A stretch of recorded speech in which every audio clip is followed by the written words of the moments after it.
Buenas tardes a todos, bienvenidos. En esta ocasión tenemos el tema de el tiempo cósmico con el maestro Leopoldo Pompa. Muchas gracias por su asistencia. Adelante, maestro, por favor. Muchas gracias. La petición de siempre es que no veo quién se encuentra presente, entonces sí necesito colaboradores para leer. Y bueno, es un tema verdaderamente emocionante. Oficialmente lo presentamos como ya un tema del Colegio Internacional de Kabbalah, de Becut, y Eloísa modera y Leopoldo Pompa, servidor de ustedes. Vamos a estar haciendo la ponencia. Es un tema realmente fascinante.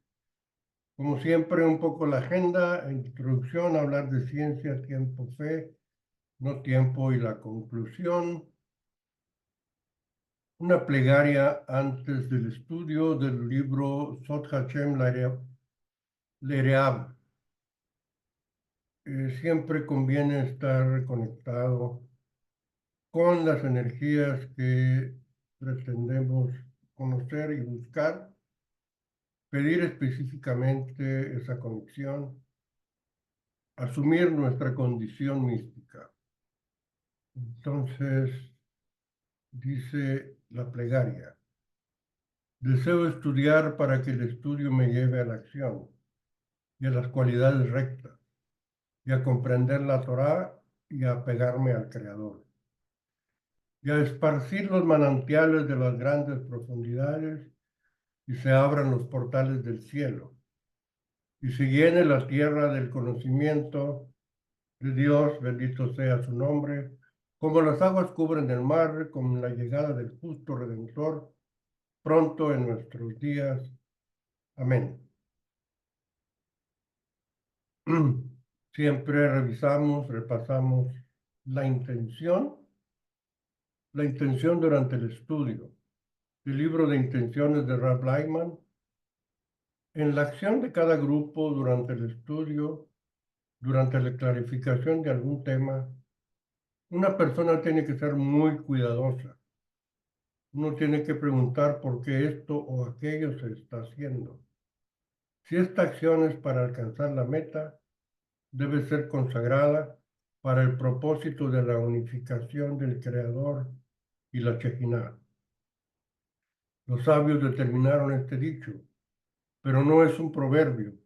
Significa dirigirse uno mismo de tal manera que las acciones, tal como el estudio o acciones en un grupo, no importan cuáles, resultarán en otro paso hacia la meta. Siempre nos acordamos de nuestros maestros.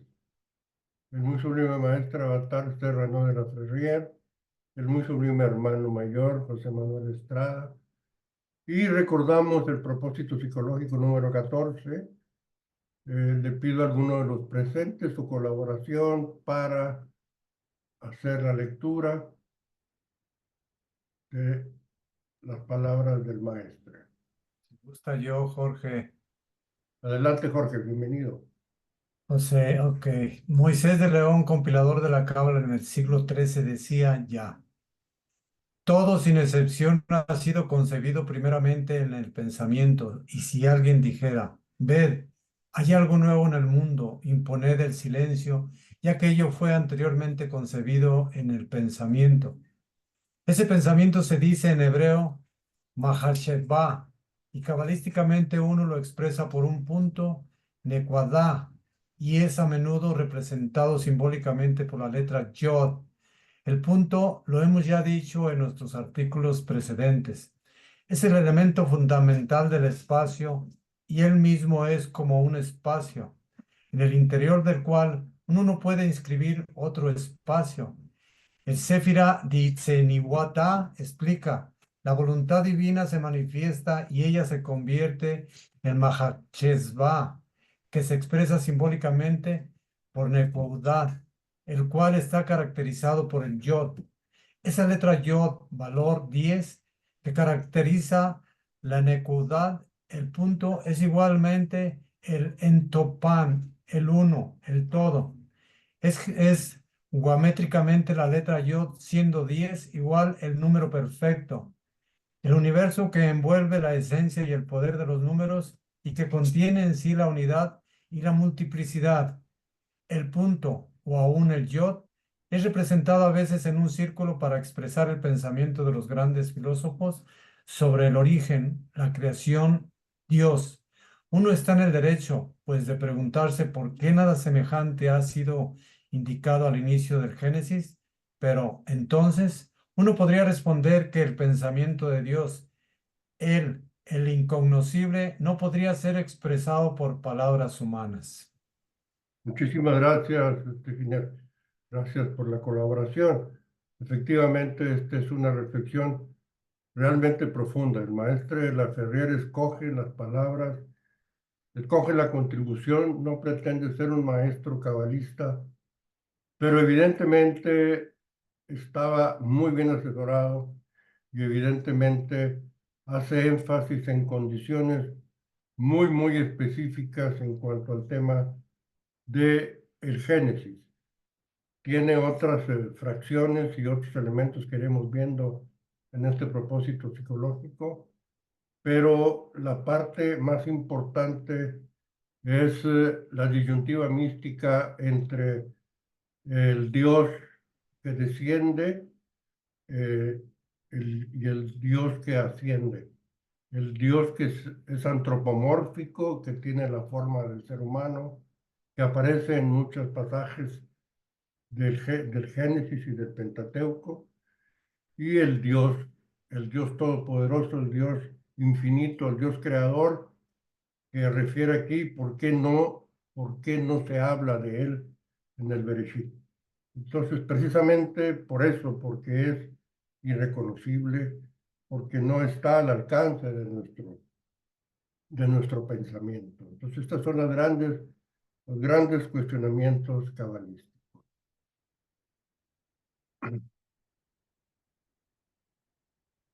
Hablaremos hoy de otro personaje impresionante.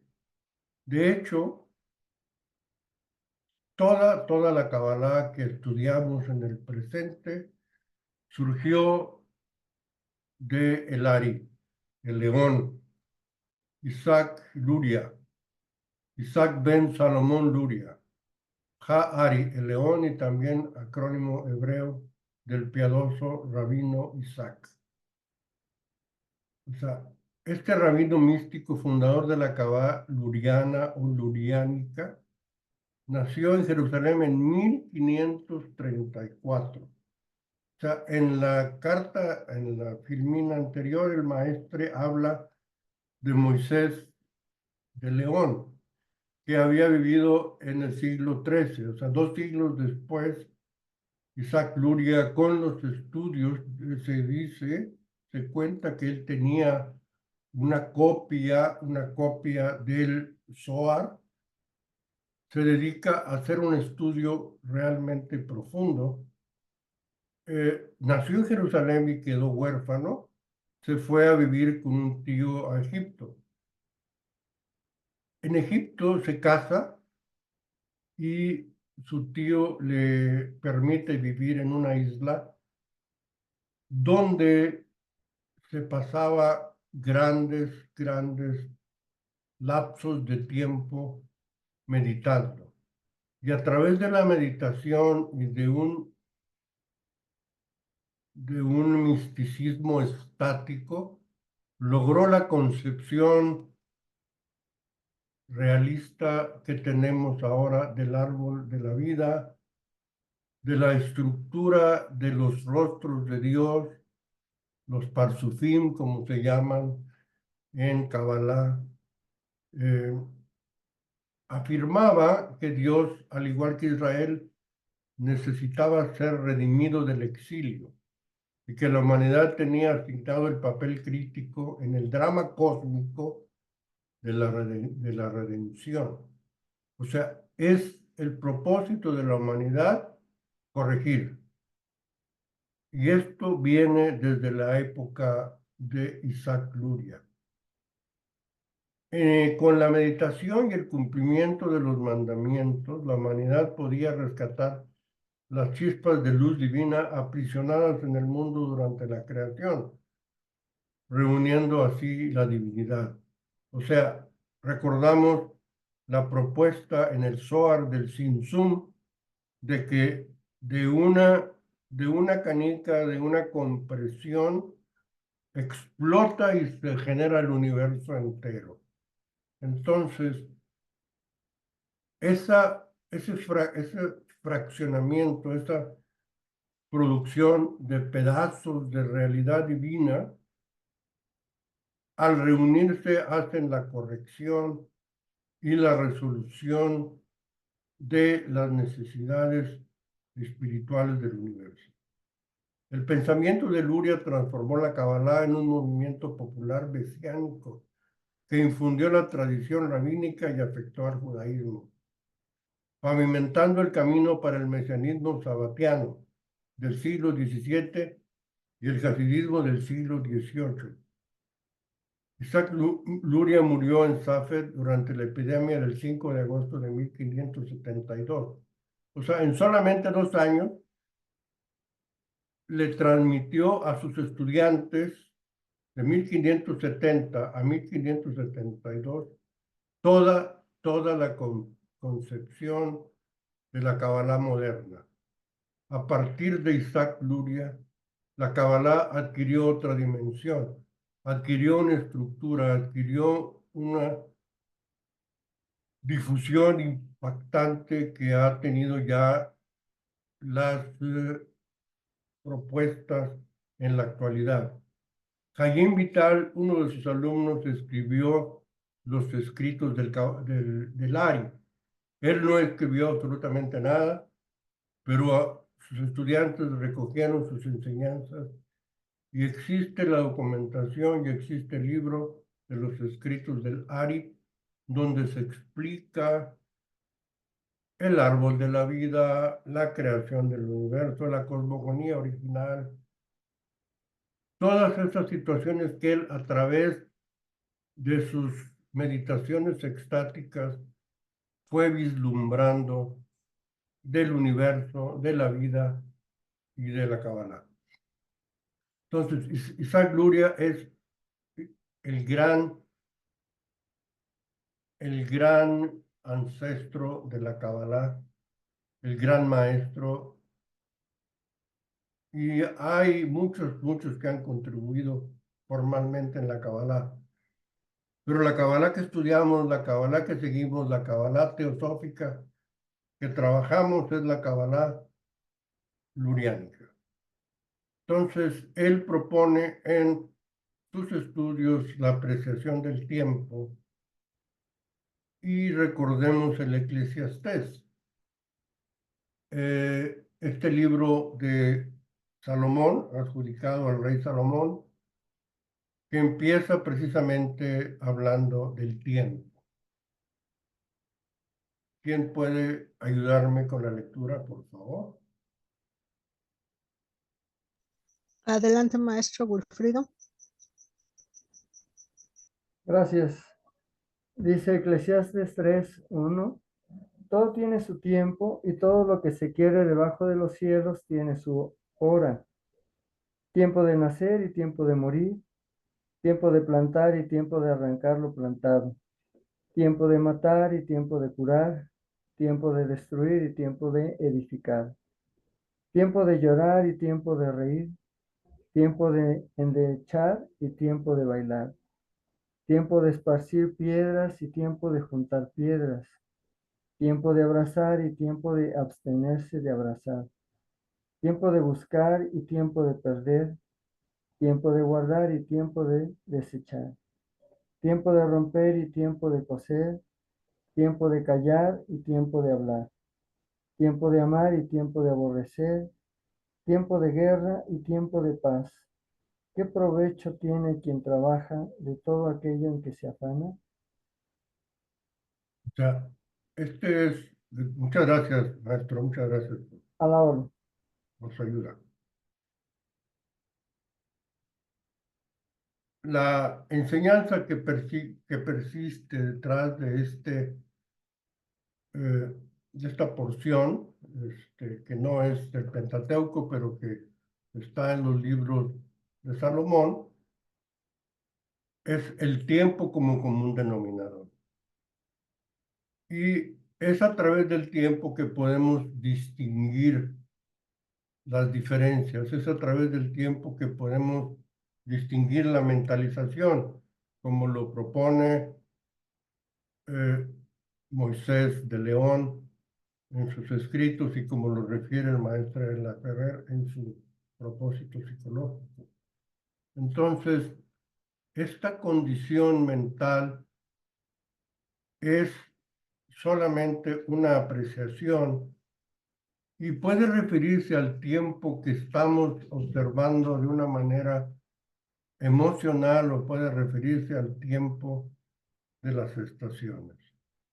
Aquí sobrepuse una fotografía de Ravach y del maestro Michael Lightman, que fue alumno precisamente de Ravach, en un paisaje de verano hermoso, para hacernos recordar que también el tiempo se refiere a las estaciones. Y es precisamente el maestro Michael Lightman que nos dice en el estudio de las 10 Sefirot, está dicho que en el principio de la creación, en la luz superior, no había ni principio ni fin. ¿Cómo podemos entender esto? No había tiempo, es decir, nada cambiaba. Para que el tiempo aparezca es necesario que el deseo se sienta a sí mismo en algún estado y estos estados comenzarán a cambiar y a dar al deseo sus cualidades. Entonces el deseo empezará a separar un estado de otro y una sensación de cambio a partir del primero al segundo y al tercero aparecerá ahí. Esto es lo que caracteriza al tiempo. O sea, es la sensación de cambio. Si no hubiera cambios, no lo sentiríamos. Es decir, es una sensación subjetiva de cada quien. En principio es un cambio de estados, por lo tanto no hay tiempo en la espiritualidad, solo hay cambio de estados. En nuestro mundo lo sentimos porque nuestro cuerpo constantemente se está moviendo hacia algún lugar, tanto interna como externamente. Está siendo influido y está influyendo. Sentimos todos estos cambios como el marco de tiempo en el cual existimos. En otras palabras, en la espiritualidad, si yo no llevo a cabo ciertas acciones por mí mismo de forma consciente, entonces mis estados no cambian y por lo tanto no hay tiempo. En nuestro mundo corporal no importa si hago algo o no, los cambios siguen ocurriendo instintiva o inconscientemente. En otras palabras, están vinculados automáticamente. Por esta razón existe la sensación de tiempo en nuestro cuerpo. Continúa diciendo, y aquí solicito una colaboración para leer. Michel Lightman. Podemos observar el tiempo cuando vemos el reloj y podemos sentirlo cuando reflexionamos sobre la vida y percibimos que pasa muy rápido.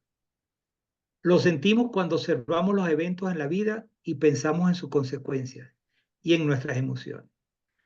El deseo de recibir la materia fundamental de la que fuimos hechos percibe el pasado, el presente y el futuro.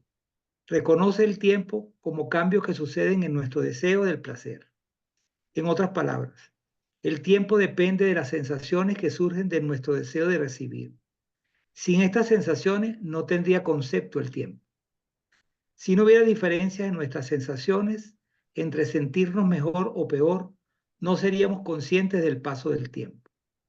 Si nuestras sensaciones surgieran siendo las mismas, el tiempo, tal como lo conocemos, se detendría. Es decir, el tiempo es el resultado de fluctuaciones en nuestras sensaciones. Si no hay cambio, no hay tiempo. ¿En qué se distingue un minuto del siguiente? Las variaciones se deben a los procesos que tienen lugar en nuestro deseo de recibir y a eso lo llamamos tiempo.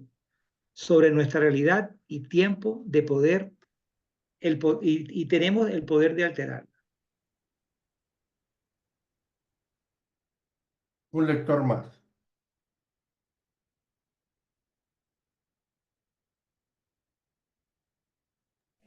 Perdón, es que no me deja. ¿Puedo trabajar yo? Adelante, por favor.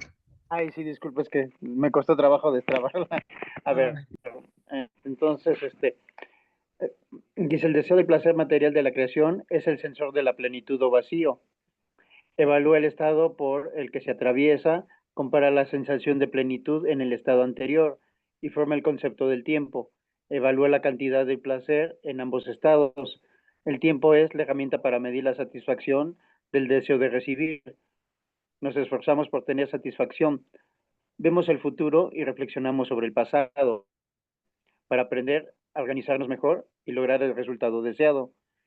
Y dado que organizamos nuestra satisfacción, dividimos el tiempo en varias fases. Muchas gracias, Javier. ¿Está bien? Sí, muchas gracias. Sí, gracias.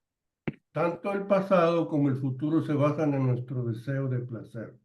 Hemos platicado acerca de que el propósito de la creación es otorgarnos placer, pero el placer referido a un placer espiritual. El deseo de recibir se desarrolla y pasa por las fases inanimadas, como el reino animal, perdón, como el reino mineral, la fase vegetal, que es, estando estático, aprender a transformar la luz, el reino animal, que es reaccionar por instinto, y finalmente la fase humana. Los humanos son los únicos que sienten el tiempo, es decir, reconocen pasado, presente y futuro. Estas fases son diferentes para ellos desde el punto de vista de su sensación de plenitud. En el interior sentimos diferentes tipos de tiempo. Hay tiempo que seguimos con el reloj, pero también tenemos un sentido interno del tiempo. Podemos medirlo tan extenso como miles de millones de años o tan minúsculo como momentos fugaces. Medimos el tiempo según su importancia para nosotros y nuestra participación en él. Nuestra percepción de tiempo y su esencia son dos conceptos distintos. Nuestra experiencia del tiempo se basa en nuestra experiencia personal. El tiempo astronómico mide el movimiento en órbita de los planetas, aunque por el momento también es relativo. Todo el universo es el deseo de recibir. Dentro de él observamos procesos que suceden en niveles inanimados, vegetal, animal y humano. En realidad todo está dentro de nosotros. Nuestra realidad es producto de nuestra percepción. Si esta cambia, también cambiarán los conceptos de tiempo, movimiento, espacio, universo y toda la imagen en la que vivimos. Esta es la parte cabalística, es la parte de la enseñanza desde Isaac Luria hasta su vocero en la actualidad, Michael Lightman. Y lo podemos representar, como siempre, les hablo de lo cotidiano, este pequeño muñeco que camina por aquí, pero que somos nosotros en la vida diaria caminando por una realidad en donde la energía que nos circunda, que nos rodea, que nos mueve, es una energía de los diferentes mundos definidos y propuestos por la Cábala luriánica. Entonces, en el mundo de Yetzirah podemos imaginar un rayo de sol partiendo de Tiferet del mundo de Yetzirah. Podemos imaginar un rayo cósmico que sale del centro de nuestra galaxia y está presente en nuestro momento en el mundo de Briah, y podemos percibir un rayo cósmico que sale del mundo de Atzilut, que está precisamente ubicado en el centro del Big Bang, o en el momento en que explotó ese gran vacío, ese gran deseo que creó el universo. Entonces, esta es la percepción cabalística y la podemos ahora revisar desde el punto de vista científico. Isaac Newton, 150 años posterior a Isaac Luria, también de origen judío, pero con una educación absolutamente matemática y científica, se cuestionaba por qué había arcoíris. Y entonces supuso y acertó que había una transformación de la luz que surge del centro del sol como luz blanca al pasar por las gotas de agua, y él hizo el ejercicio en un prisma. La luz se dividía por diferentes longitudes de onda, por diferentes características lumínicas. La luz blanca se abría en luz visible, desde el ultravioleta hasta el rojo visible. Entonces, este descubrimiento, esta propuesta de Isaac Newton nos hace conscientes de que todo lo que vemos es luz blanca reflejada en objetos y en estructuras moleculares. O sea, vemos aquello que no refleja la luz, o sea, la luz que no es absorbida por un cuerpo, rebota en ese cuerpo y la miramos nosotros, dándole a ese cuerpo una estructura, una forma, una vista. Esta imagen, por ejemplo, o sea, el color blanco de la camisa es reflejado en la imagen, el color piel que está en la cara es reflejado por esta parte, y nosotros lo observamos. Lo que sucede en realidad es que el resto de los colores está penetrando en la imagen y no rebota. Miramos aquello que refleja la luz. Pero lo más interesante, lo que nos hace reflexionar con mayor profundidad de manera científica, es qué sucede con el resto del espectro electromagnético. ¿Ya? La luz visible, la luz que desprende un prisma, es apenas una mini fracción de todo el espectro electromagnético. Desde los rayos cósmicos que tienen longitudes de onda micrométricas hasta las longitudes largas de radio que existen en los rayos cósmicos que recibimos en todo momento del universo. Entonces, toda esta energía no es visible, pero también es movida por los prismas universales que nos rodean.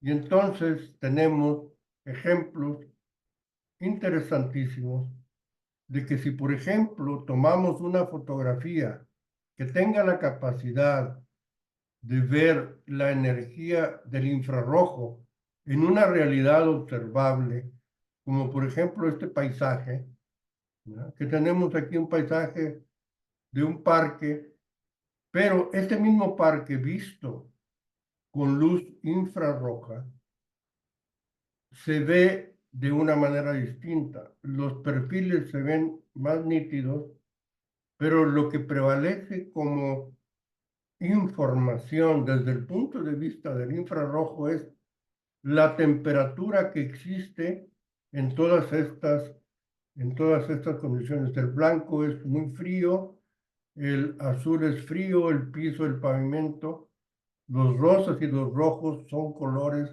que tienen mayor calor. Esta es la característica que nos produce a ver a través del infrarrojo, pero pudiéramos ver a través de microondas, de radar, de ondas largas, o hacia abajo en el ultravioleta, o por ejemplo, en los rayos X. El infrarrojo toma la temperatura. Entonces aquí observamos un cuadro de una mesa de personas que están reunidas, cuyo temperatura se refleja en una fotografía del infrarrojo. Si la tomamos con rayos X, ya sea una fotografía del universo o una fotografía de las personas, lo que podemos ver es aquella parte dura o robusta o de mayor densidad, tanto en las personas como en el universo de las nebulosas. O sea, una nebulosa que con luz visible se ve como una nube de colores amarillos. Con rayos X se ve que en el centro solamente tiene una galaxia que está expandiéndose. Entonces, dependiendo de la realidad que nos rodea, nosotros podemos imaginar qué está ocurriendo. Los ejercicios, por ejemplo, de observar una galaxia, ahora en ciencia, en astrofísica, a través de diferentes ondas de rayos X, vemos la galaxia de la fotografía anterior en su estructura central, la óptica, una nube de gas, la infrarroja, la temperatura que hay dentro de la galaxia, donde están ocurriendo realmente las explosiones y la energía, y las ondas de radio donde nos habla del dinamismo que hay en la galaxia. Entonces, el universo está hecho de múltiples energías que contienen múltiples propósitos y múltiple información.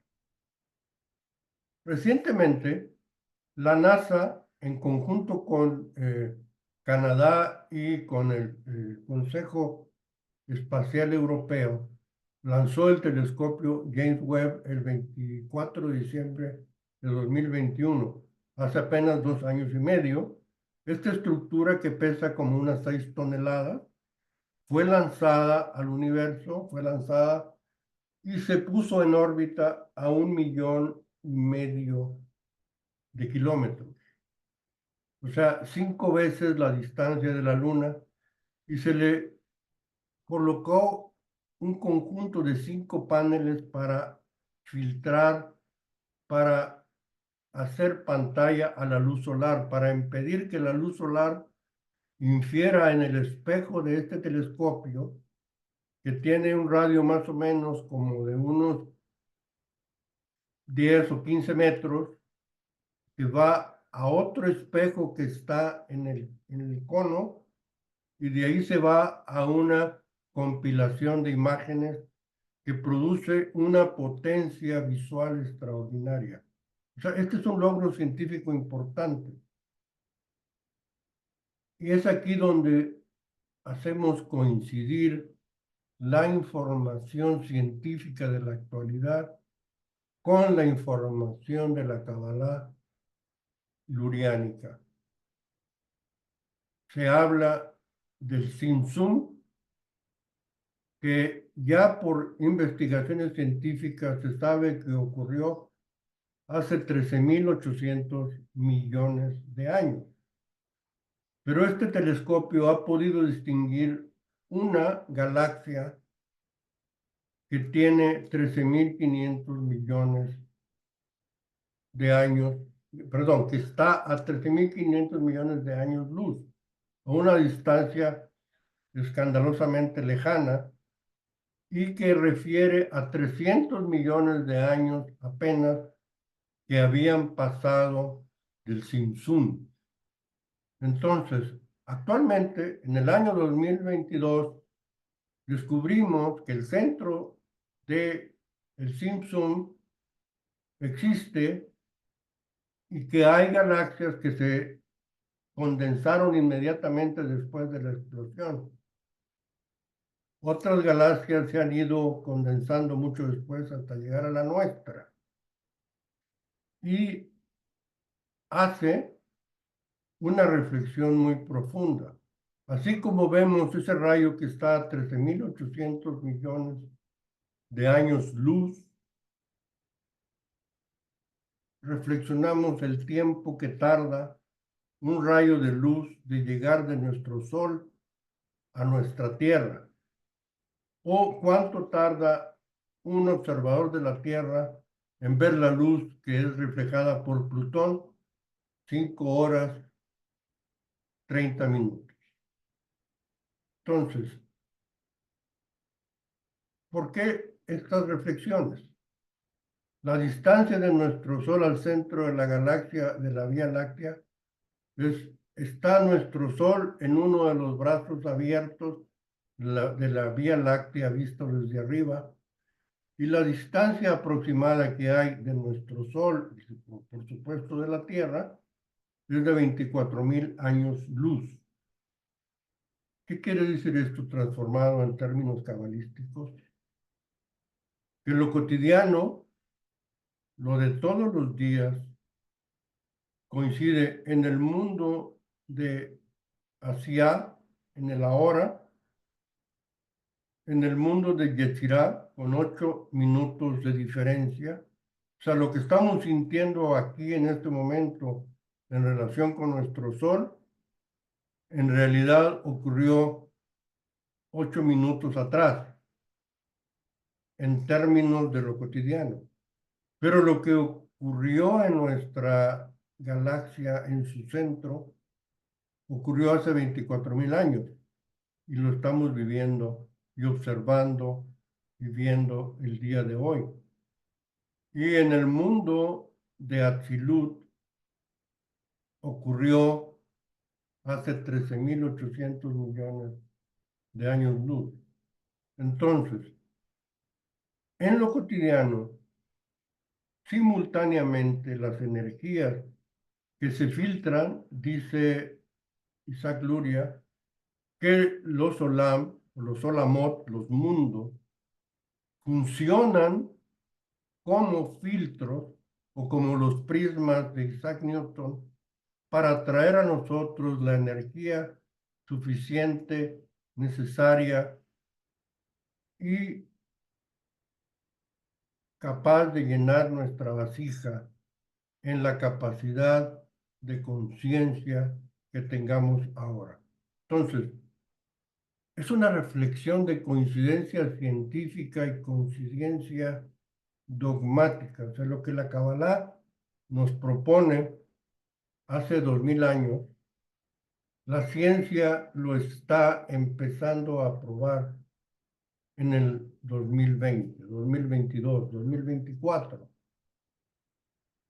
Entonces es impresionante la misión y el trabajo que tenemos que hacer en este tiempo cósmico. Todo el tiempo se encuentra en el presente. O sea, tú eres una entidad que contiene todo el tiempo presente. Como dice el maestro de la Ferrier, o sea, el círculo que representa el origen con la letra hebrea Yud está en ti. Está en el presente, y como decía también y preguntaba Eloísa en el chat esta tarde, ¿y tú dónde estás? Estás aquí y estás ahora. Este es tu momento. Esta es la reflexión hasta este punto. Esta es la reflexión en cuanto a cómo están coincidiendo la Cábala con la ciencia. Cómo todo es un estado aparente. Nuestro presente es eterno. Nuestro presente es permanente. Y el tiempo cósmico es el tiempo de ahora. Es el momento en que la Kabbalah nos devela y nos regala esta oportunidad en este momento, en este camino donde hemos estado caminando. Entonces, obviamente, la sensación de ese tiempo presente nos hace reflexionar mucho, como dice el maestro Lightman, en nuestros deseos. ¿Qué es lo que deseamos y qué es lo que nos permite recibir, nutrir esa sensación de luz? Dejo el micrófono abierto para preguntas, inquietudes. Es un tema realmente profundo, es un tema realmente mágico, y de aquí tenemos que brincar a algo pragmático, como dice la intención, hacia alguna acción. Pero antes de pasar a eso, me gustaría preguntarles si hay comentarios, cómo ustedes perciben el tiempo, cómo se han dado cuenta del tiempo, y cómo el tiempo los ha ido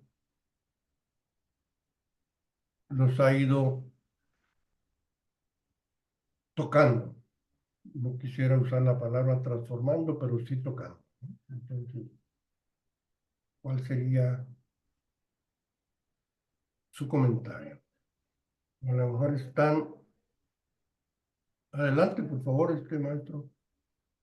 maestro Wilfrido. Gracias, qué amable maestro. Bueno, yo mientras estaba leyendo, viendo todo esta, las diapositivas, me puse a pensar en Albert Einstein y su trabajo con respecto a la curvatura del tiempo, que luego la va a representar Stephen Hawking en cómo nosotros sabemos que hay un peso en el espacio y ese peso es el que hace la curvatura del tiempo. O sea, cada planeta tiene un peso específico, entonces hace la curvatura del tiempo. Y nosotros entonces, de acuerdo a lo que se estaba leyendo como individuos, puede ser que tengamos nuestro propio tiempo individual, porque tenemos un peso específico. Somos seres cósmicos en este caso, ¿no? No sé, tal vez estoy imaginando demasiado, pero me puse a pensar. No. Eso es exactamente lo maravilloso, pero que ya está escrito en la documentación cabalística, maestro. Su apreciación es bien correcta y está relacionado con esta enseñanza que vimos hace un par de clases en relación con nuestra singularidad. En el momento en que el Big Bang ocurrió, cada uno de nosotros, como seres humanos, salimos como entidades espirituales disparadas ya con una singularidad, dice el Ari. O sea, usted es ese ser que está en usted desde hace 13.800 millones de años, como lo es Jorge, como es María Los Ángeles, como es Javier, como es Mariana, como es cada uno de los amigas y amigos que nos acompañan esta noche, ¿no?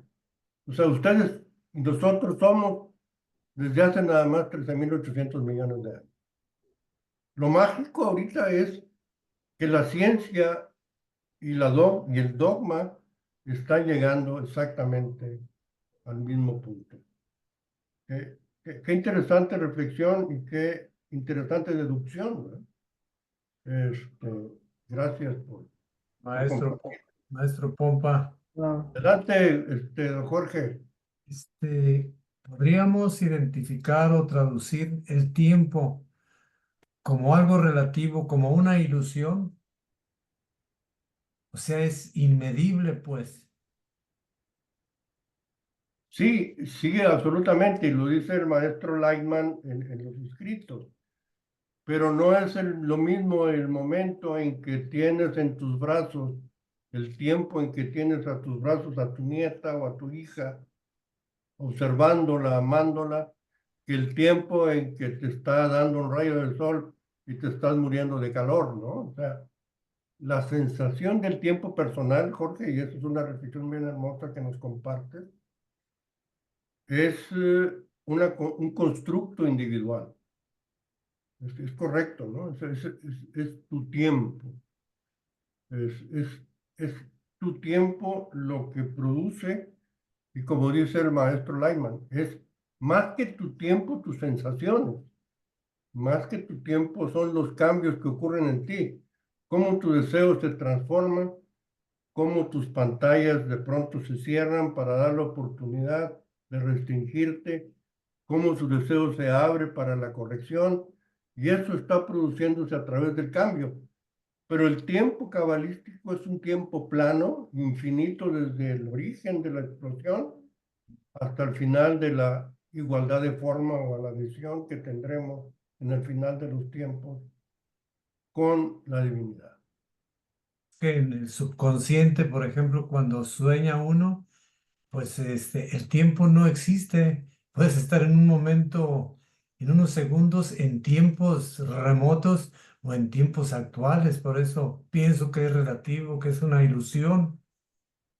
Bueno, así lo No, interpreto. es bien cierto y es bien hermoso el ejemplo que trae esta colación, Jorge, porque de repente en los sueños de los compañeros de trabajo actuales anda un compañero de la primaria platicando con todo el mundo, ¿verdad? Y entonces son personajes de nuestra vida que vivieron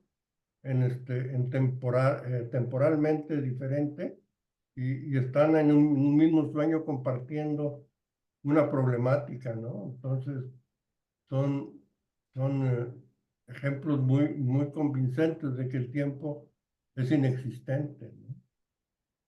En nuestra realidad. Eduardo Giniar quiere compartirnos también. No Y sé, eso es tan interesante porque, como decía el maestro Wilfrido, hay un tiempo que tiene que ver físicamente en lo perceptual, como percepción, que tiene que ver con nuestro peso, pero también el tiempo, que ya lo demostró el experimento este de las ranuras, cuando hay un observador, o sea, que nosotros cambiamos el tiempo, nosotros somos los que generamos esa percepción. Como los ejemplos que está poniendo el amigo Jorge, en un sueño puede ser un segundo y podemos contarlo en horas.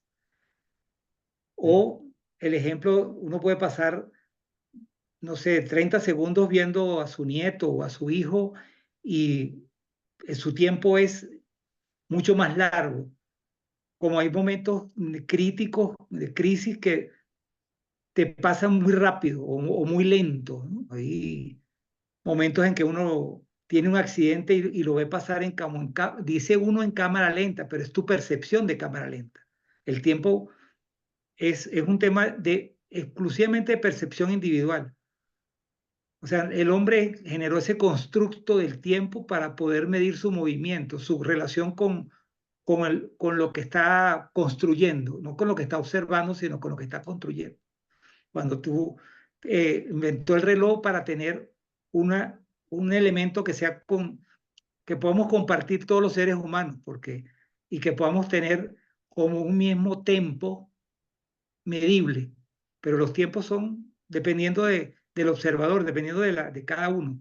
Creo que eso es lo interesante del tiempo, que es una forma tan difícil de comprender y tan sencillo al mismo tiempo. Es cuanto. Muchas gracias, Eduardo. Esa singularidad abarca el concepto de tiempo, ¿no? O sea, y qué bueno que hiciste énfasis en esta idea de que el tiempo de cada quien es diferente, ¿verdad? La mamá de Margarita en paz descanse decía, esa persona que yo veo en el espejo no es la persona que yo siento en mi corazón, ¿verdad? O sea, siento otro tiempo en mi corazón, porque es precisamente la sensación la que produce ese concepto, ¿no? Entonces, maravilloso el énfasis de la singularidad del tiempo en nosotros, o sea, el tiempo en nosotros es el que realmente es valioso. Y ahorita concluimos. Grace, adelante, por favor. Levantaste la Sí, mano antes que Loisa. Adelante. sí, sí, buenas noches. Bueno, Sí, justamente lo que dice el hermano Eduardo, que, eh, que a veces tenemos un tiempo diferente en el sueño y también diferentes personas tienen diferentes conceptos del tiempo. Hay unas personas que son muy puntuales, son muy organizadas, manejan muy bien el tiempo y hay otras que le dan largas al tiempo. Incluso he observado que dentro de las culturas la percepción del tiempo se plasma en el idioma. Por ejemplo, cuando uno estudia una lengua o el mismo español, pues se ve la línea del tiempo para que ubiquemos el presente, cómo se dice el futuro, cómo se dice el pasado. Y así hay otras variantes intermedias, pero hay otras culturas que tienen mucho más campo en el tiempo. Y leyendo sobre los mayas y sus 3 calendarios, y me fijé que en el calendario normal, o sea, el ordinario de los días, tiene un personaje para cada hora, para cada día, para cada día. Entonces, que cuando ya es, digamos, las 12:01, ya se ha levantado el dios de esa hora, se levantó y se va para darle la oportunidad al dios regente de esa hora para que llega y se sienta y gobierna en toda esa hora. Y un segundo antes de que sea la 1, ya se ha levantado para que llegue el otro. Eso me dejó realmente asombrada. Qué cosa, cómo pudieron ellos ver, sentir o captar toda esa información. Y, y no solamente en una hora, sino que en el calendario de las eras, que eran de muchos años, eran eras. Y después creo que el calendario más chiquito del tiempo también creo que era más como más sagrado, más de los rituales de ellos, supongo, algo así. Entonces sí, el tiempo es algo muy, eh, yo creo que no terminamos de conocerlo todavía. Y también lo del espectro, el rayo de luz blanco cruzando el prisma y que se divide en sus 7 colores, es tan fantástico. Ese es un experimento tan de los primeritos que se usan con el espectro, pero incluso se usan telescopios con espectro para, para los planetas. Entonces yo me preguntaba, ¿cómo es que sabemos aquí si tal planeta tiene agua, tiene oxígeno, tiene hidrógeno, o cómo sabemos que Venus tiene atmósfera con azufre? Entonces todo eso es porque el telescopio tiene un espectrógrafo adosado, entonces se ven los colores. Y otra cosa maravillosa es que elemento, cada elemento tiene sus colores definitivos. Y entonces, si el planeta tiene hidrógeno, va a dar la franja del color en la frecuencia adecuada. Entonces ya se sabe que ese es hidrógeno, ya se sabe que el otro es oxígeno. Y bueno, son cosas tan bonitas que habría que seguirlas estudiando, pero es difícil encontrar información al respecto. Y pues gracias a usted por su charla de hoy, que está muy interesante. Le agradezco mucho. Muchas gracias a todos. Buenas No, noches. gracias, Grace. O sea, qué conjunto de conceptos nos virtió en esto. Empezó con el concepto de cultura, ¿no? Cultura. Yo viví en la Ciudad de México, felizmente, una ciudad hermosa, pero el concepto de puntualidad en la Ciudad de México es muy extraño, ¿no? Entonces, cuando te citan a una reunión o una cita, llegar una hora tarde no es difícil, ¿no? Y no se ve mal, o sea, ni el que llega tarde una hora, ni el que lo recibe una hora tarde. Culturalmente hay una flexibilidad, entonces tengo 2 hijos que viven en Estados Unidos y entonces cuando nos reunimos, ellos aclaran Mexican Time, ¿verdad? Porque quiere decir que va a haber flexibilidad, que la hora de la cita tiene así como que una elasticidad muy padre. Y no es lo mismo si hablamos de europeos, y si hablamos de españoles, y si hablamos de norteamericanos. O sea, culturalmente el tiempo tiene un significado. Y es impresionante, o sea, porque significa que a lo largo de toda nuestra edad y nuestra convivencia, hemos ido absorbiendo ese concepto cultural de la puntualidad. Y el tiempo tiene importancia, pero no mucha, ¿verdad? Hablando de la hora en que nos encontramos, vemos esto. Entonces, volvemos otra vez al concepto y a la reflexión del tiempo personal, ¿verdad? O sea, yo no tengo prisa. Si tú tienes prisa, pues apúrate, yo estoy tranquilo. Luego viene el concepto de calendario, ¿no? El concepto de calendario es una expresión social del tiempo, para que estemos hablando del mismo día, no sea que me llegue un día un amigo 24 horas después a la cita que tenemos, ¿verdad? Entonces, la calendarización es importante para fines sociales, no para fines existenciales y cabalísticos y de encuentro con lo espiritual, sino la condición social.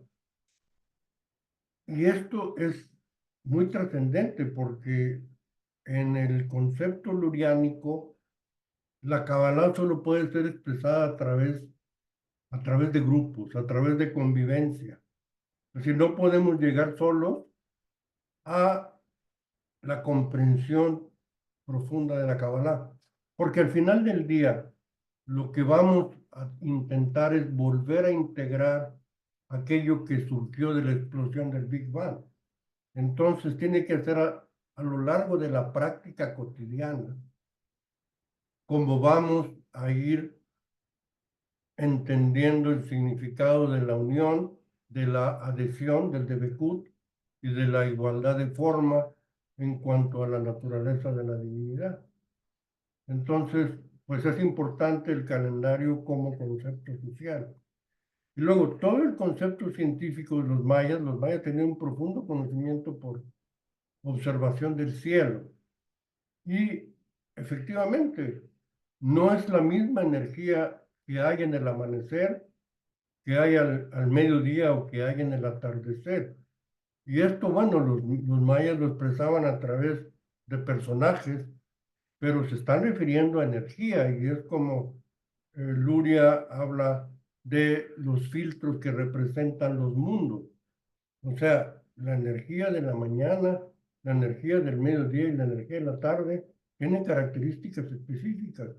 Y bueno, ellos un poquito dramáticamente decían, en el minuto 1 se va el Dios 1 y entra el Dios número 2, ¿verdad? Entonces cambia el Dios que aparece en la escena. En la vida real, nuestra realidad mística y cósmica va traslapándose, se va alejando una energía y está llegando otra. Si uno se pone a observar el atardecer, uno no se da cuenta cuando se hizo de noche, porque ocurren los cambios de una manera tan bella, de una manera tan delicada, de una manera tan exquisita, que no existe esa violencia en la divinidad. La divinidad nos va regalando sutilmente nuestra expresión y nuestra vivencia, sin nada que nos atropelle.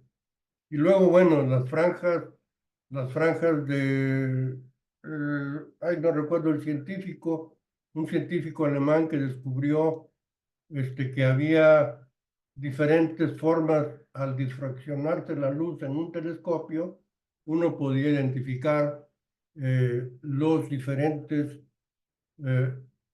elementos químicos que había en la estrella que estaba observando. La conclusión más hermosa de esas observaciones, que le agradezco mucho, Grace, que nos haya traído a la palestra, es que el universo entero está hecho de los mismos elementos.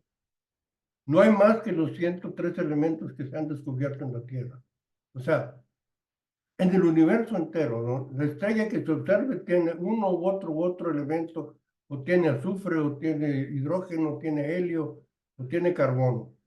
Toda la realidad universal está sustentada en los mismos elementos y fue descubierto gracias a esas franjas que usted ha referido, cosa que le agradezco mucho. Es verdaderamente maravilloso esa conclusión de que todos estamos hechos de lo mismo. Y bueno, pudiéramos pasarnos horas aquí reflexionando sobre los descubrimientos recientes, pero que aparecen en la documentación cabalística de hace 2, 3, 4 y 5,000 años. Maravilloso, maravilloso en verdad. Eloísa, adelante, por favor. Muchas gracias, maestro. Bueno, a mí se me hizo muy bonito que hay un tiempo para todo y a la vez el tiempo es relativo para nosotros. Pero mi pregunta sería, ¿qué postura tiene la Cábala en cuanto a la involución del alma y la reencarnación? Lo pregunto porque un honorable gurú dice que el tiempo científicamente no concuerda con los tiempos para que haya reencarnaciones ni nada de eso. Muchas gracias. Les voy a dar mi opinión, respetuosamente, de cómo considero esta situación. No tenemos testimonios fehacibles de que la reencarnación ocurre como lo dice el Bhagavad Gita o como lo dice el Mahabharata en la India, pero tampoco ocurre como dice propiamente la tradición judaica. O sea, la realidad es que uno tiene que ponerse a pensar cómo mi alma, esa singularidad anímica que yo poseo, que tiene 13,800 millones de años, ¿qué ha hecho en ese tiempo? O sea, ¿a dónde salió al recreo y qué hizo mientras se alojó en este cuerpo que tengo hoy? ¿Se alojó en otro cuerpo ayer o se alejó, como dice, o se alojó, como dice el Bhagavad Gita, en un animalito salvaje, o en un perro, o en o se alojó en una planta de sábila y fui una sábila en otro momento? La realidad es que decía el maestro, el hermano mayor José Manuel Estrada, que en nuestro inconsciente está toda la información y que cuando estamos en el periodo de gestación recordamos cada uno de los procesos existenciales que hemos vivido y nos sentimos peces y nos sentimos plantas al estar sembrados en el seno de la madre y nos sentimos minerales en el momento estático en que la reproducción celular aparece. Y va ocurriendo en esta vida presente, por eso les digo que el universo entero está en el ahora. Todo ese recuerdo, todo ese proceso de cambio que nos permite recordar lo que hemos sido. Yo tengo la teoría de que nuestra reencarnación ocurre con nuestros hijos. O sea, si yo tengo un hijo en el que el 50% de su ADN es idéntico al mío, no tengo ninguna discusión científica de qué es mi reencarnación. Claro, tiene una personalidad única porque el otro 50% es el ADN de su madre. Y entonces aquí ocurre otra magia de integración y de aceptación y de inclusión, ¿verdad? Cómo dos naturalezas se pueden convertir en una tercera. Y es la ley inversa de la polaridad cuando se creó el Tzimtzum y se hizo la separación. En la creación de un ser humano viene la inclusión de dos energías que se convierten en una tercera de una manera mágica y maravillosa. Entonces, estaría yo de acuerdo con la propuesta de la persona que dice, no ocurre la reencarnación como dicen los libros, porque en realidad no sabemos cómo ocurre. No hay nadie que recuerde lo que vivió en vidas anteriores. Y nadie podía afirmar a ciencia cierta cómo es el proceso de reencarnación. Pero lo que es indiscutible, y está escrito en los libros de Kabbalah, es que nuestra singularidad es antiquísima. Y nuestro estado de conciencia se está ralentizando, se está acelerando en los tiempos actuales. O sea, una piedra, nuestro planeta, 4.600 millones de años, ha estado por ahí por 4.600 millones de años, pero va a desaparecer. Y esa energía del planeta no se va a ir a ningún lado, se va a transformar en otra cosa. Dicen los científicos que el Sol se va a expandir y que nuestra Tierra va a evaporarse. Quizás, no lo sé. No, yo no lo sé a ciencia cierta. Pero de acuerdo con cálculos, va a llegar, nuestra Tierra es finita. Nuestra vida física es finita.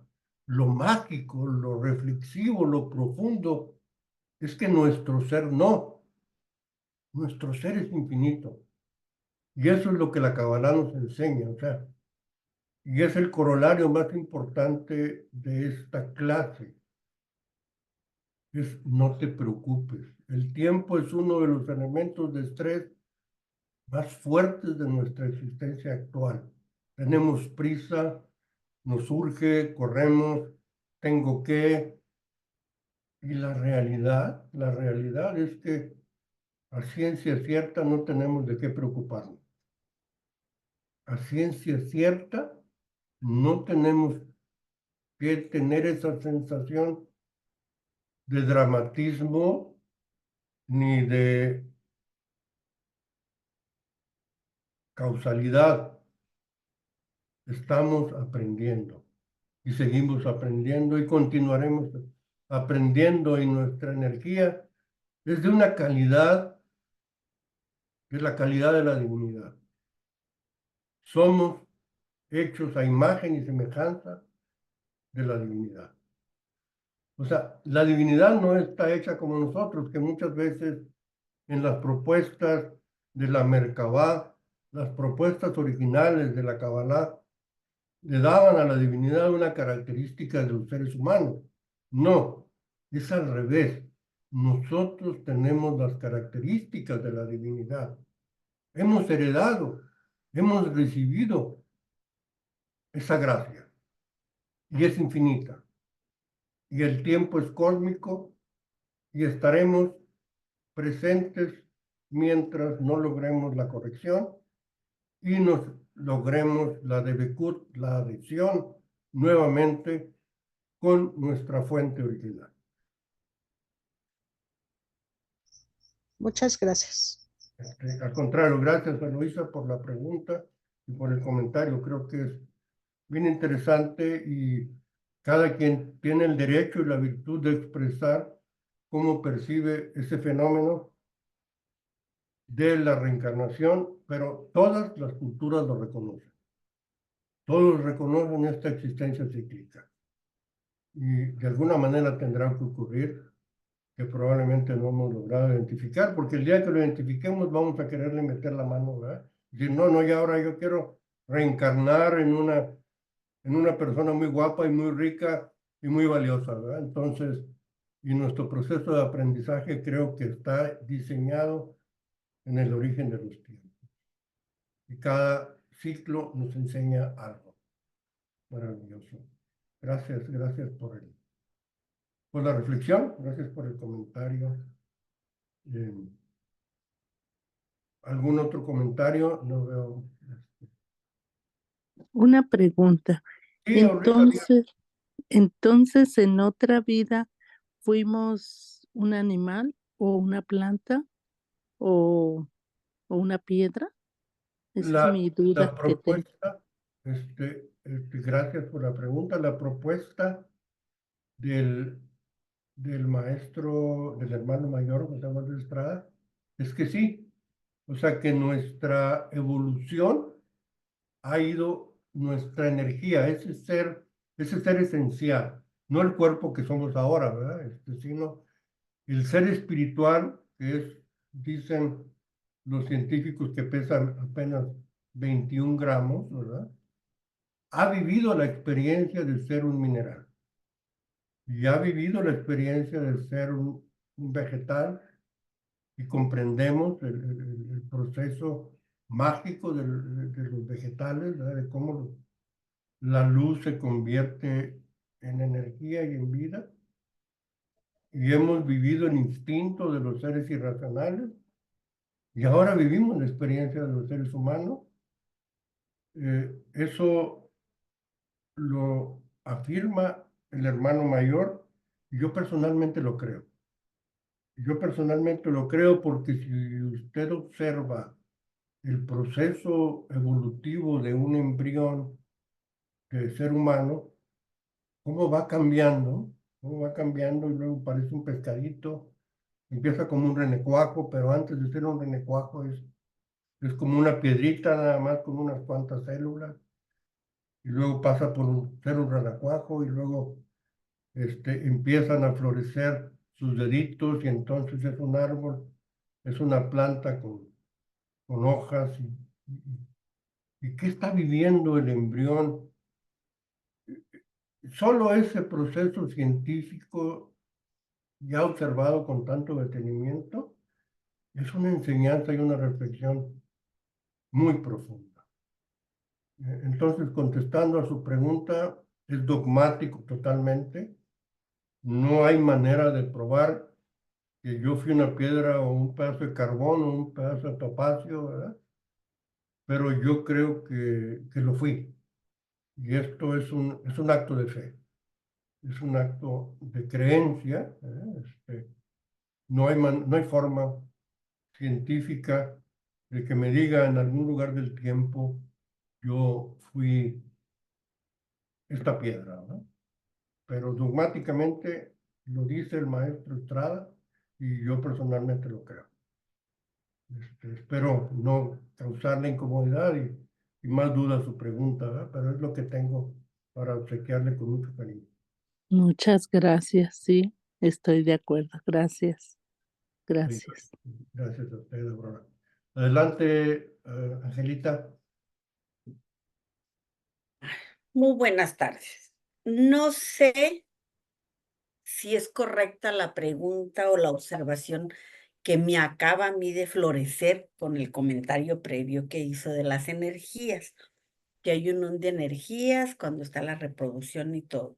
Se me vino a mí, ok, entonces nosotros tenemos una vida finita, ¿sí? En físico, el cuerpo, nuestro cuerpo, tenemos vida, una vida que termina, ¿sí?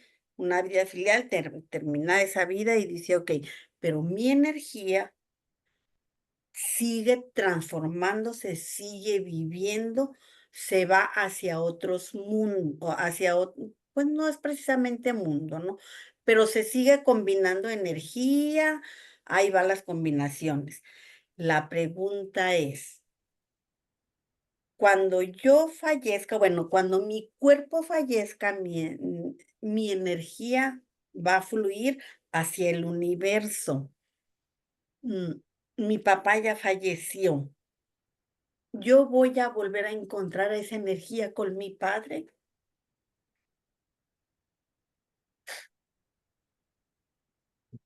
Qué hermosa pregunta, qué llena de sentimientos. Y si usted no me hubiera hecho la pregunta, yo le iba a pedir que usted lo preguntara. Tenía usted un brillo en los ojos y una expresión de vida importantísima. Es decir, no sé la respuesta,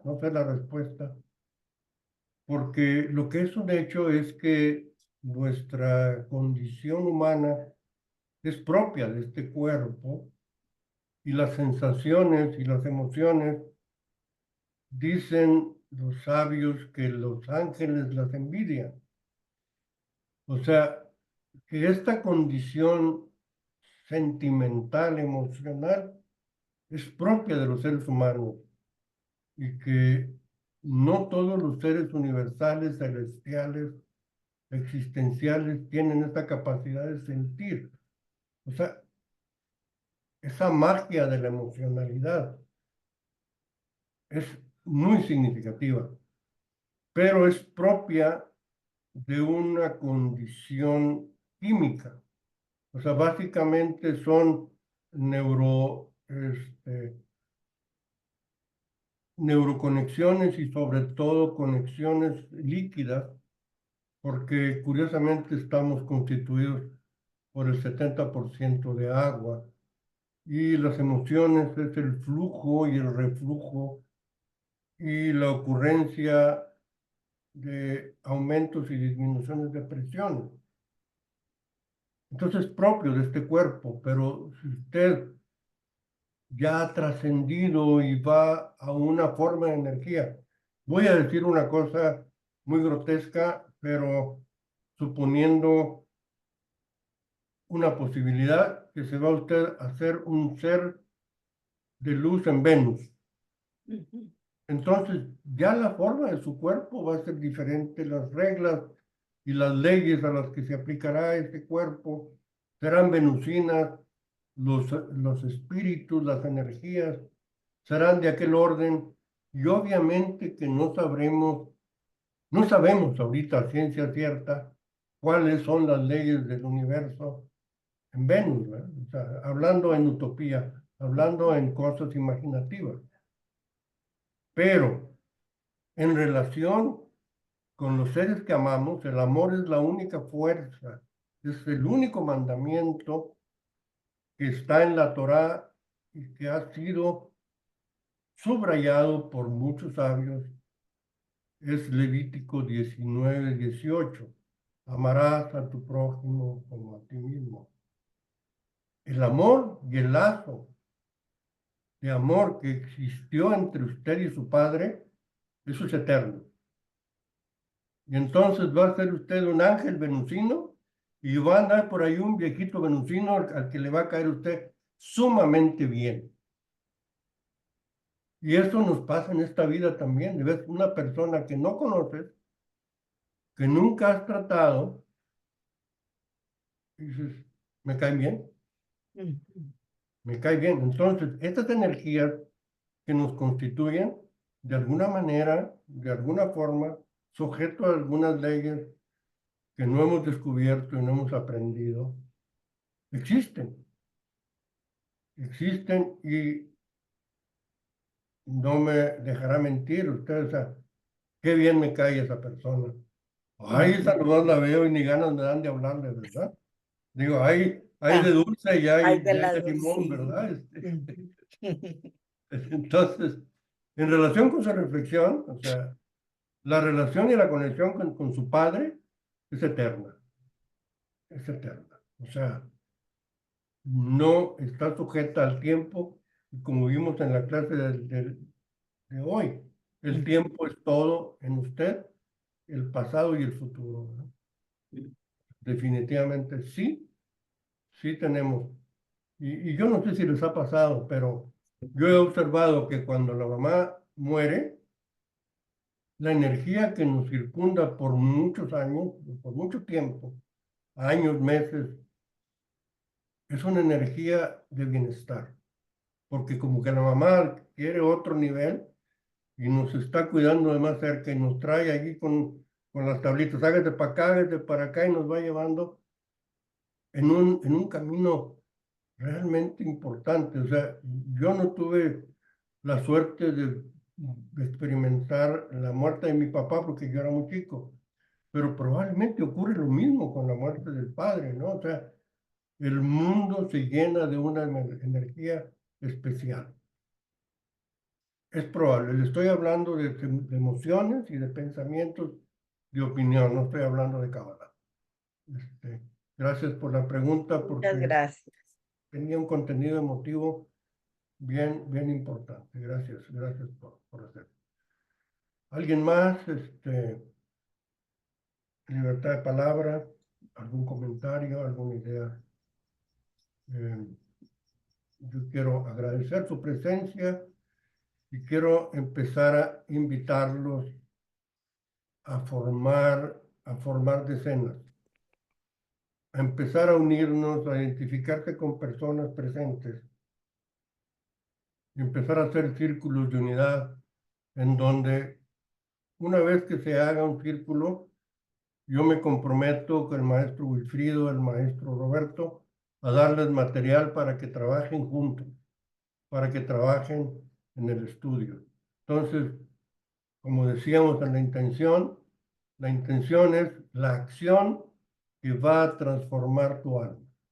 Empezar a identificar personas que les resultan agradables y empezar a contactarlas para empezar a trabajar en Kabbalah. Ojalá y empiecen a observar a los asistentes y empiecen a encontrar la oportunidad de actuar. La sabiduría es importante, el conocimiento es importante, pero lo que transforma es la acción. Vamos a actuar, vamos a accionar. Les agradezco mucho. Lejaim, shalom, que tengan muy buena noche. Gracias a todas y a todos por su presencia. Nos vemos el próximo lunes con el maestro Wilfrido. Tendrá Buenas noches. su presencia. Gracias, Eduardo. Gracias, Jorge. Gracias, Rosita. gracias.